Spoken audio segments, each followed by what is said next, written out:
భక్తి వేరే ఉంది, లోపల జీవితం వేరే ఉంది. గుడికి వచ్చిన వాళ్ళందరూ భక్తుడు మాత్రము కాదు. గుడికి వచ్చి దాన్ని అనుసరించిన వాడే భక్తుడు.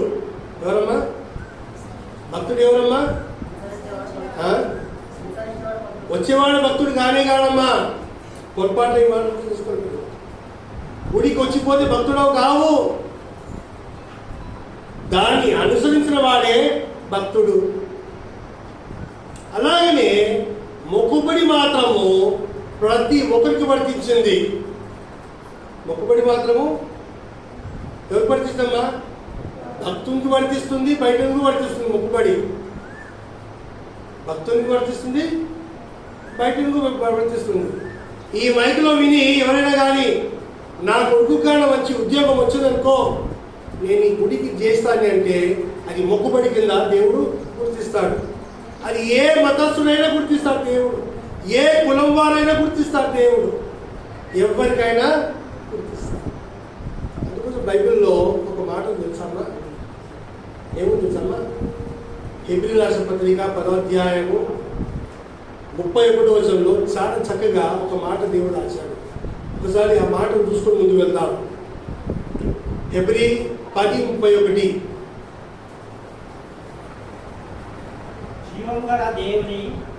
జీవం గల దేవుని చేతిలో పడుట భయంకరము అని మాట ఉంది. ఎవరి చేతులమ్మా? ఎవరి చేతులమ్మా? జీవం గల దేవుని చేతిలో పడుట భయంకరం. ఆ మాట ఉంది కనుకనే ఆ రోజు అబ్రాహాము దేవునికి భయపడ్డాడు. అబ్రాహామా నువ్వు లేచి ఎవరు తీసుకోమంటున్నా? ఎవరినమ్మా? నీ కుమారుడు తీసుకొని పోన్నప్పుడు అబ్రాహాం వణికిలేడు, అబ్రాహాం భయపడలేడు. నువ్వు ఒక కుమారుడే కదా అనుకున్నాడు, వెళ్ళిపోయాడు అంతే. కనుక ఈరోజు మన జీవితంలో మనం ఆలోచించుకోవాల్సిన మాట ఇదే. నీ జీవితంలో నీ మొక్కుబడులను ప్రభుకు చెల్లించావా? ఏమ్మా? ఏమాటమ్మా? పలకండి నాయక. నా జీవితంలో పలకండి నాయక.